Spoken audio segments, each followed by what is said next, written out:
Hi guys, thank you so much for the tremendous response for our of Ustaad.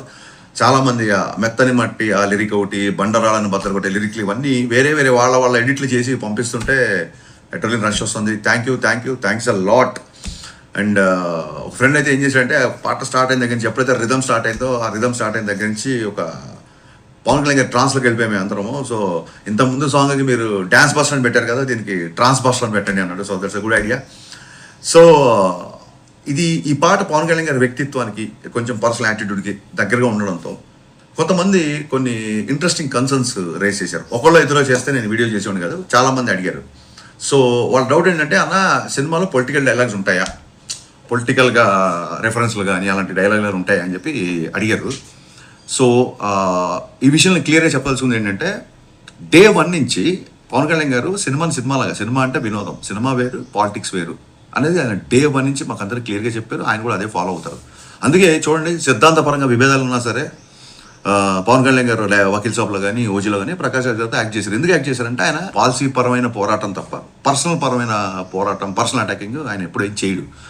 So ఆయన day 1 నుంచి క్లియర్గా చెప్పాడు, హరీష్ మన సినిమాలో ఒక డైలాగ్ కానీ, ఒక సన్నివేశం కానీ, లేదా ఒక రెఫరెన్స్ కానీ ఏ ఒక్క వ్యక్తి చిన్న పుచ్చుకల్లా చేసినా, ఏ ఒక్క వ్యక్తిని కొంచెం ఇరిటేట్ చేసినా, ఏ ఒక్క వ్యక్తి తప్పుగా ప్రొవోక్ చేసిన, the whole purpose of cinema అంటే వినోదం, the whole purpose of cinema will not be served, అలాంటివి చేయొద్దు అన్నారు. సో ఇప్పుడు గాజు డైలాగ్ ఉందంటే బ్రేక్ అయినా సరే అది పదునుగా ఉంటుంది, ఇంకా ఫైట్ చేస్తుంది అన్నట్టుగా మన హీరోకి ఎలివేషన్ ఉంటుంది తప్ప ఇంకోళ్ళని తక్కువ చేయడం కానీ, ఇంకోళ్ళ మీద సెటైర్లు కానీ, ఎటకారాలు కానీ లేవు, ఉండవు.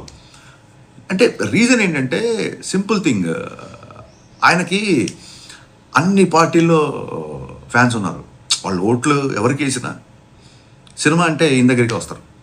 అండ్ ఇంకా గొప్ప విషయం ఏంటంటే, నేను థ్రిల్ అయిపోయిన విషయం ఏంటంటే, ఫ్యాన్స్ అందరూ కూడా సేమ్ ఆయన వ్యక్తిత్వాన్ని ఫాలో అవుతూ, అన్న మనకు వద్దు, మనకు పాలిటిక్స్ రిఫరెన్స్లు అయ్యి పెట్టొద్దు, మనకు ఎంటర్టైన్మెంట్ కావాలన్నా బ్లాస్ట్ అయిపోవాలి, మనకెందుకన్నా అన్నారు. నిజంగా హ్యాట్స్ ఆఫ్ అబ్బాయిలు. నిజంగా కళ్యాణ్ గారిని ఫాలో అవ్వడం అంటే ఊరికే ఆయన స్టైల్నో స్వాగ్నో కాకుండా ఆయన వ్యక్తిత్వాన్ని, ఆయన బలమైన సిద్ధాంతాన్ని ఫాలో అవుతున్నారు. నేను ఆ విషయంలో నేను చాలా థ్రిల్ అయిపోయా. సో ప్రతి ఒక్కళ్ళు ఈ సినిమాకి వచ్చి ప్రశాంతంగా ఎంజాయ్ చేసేలాగా ఉంటుంది.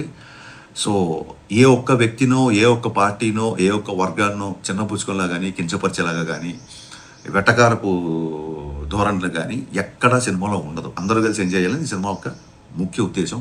సో గైస్, బట్ ఏమాట కామాట హీరో గారిని ఎలివేట్ చేసే డైలాగులు కానీ, ఆయన పర్ఫార్మెన్స్ కానీ బద్దలైపోతుంది.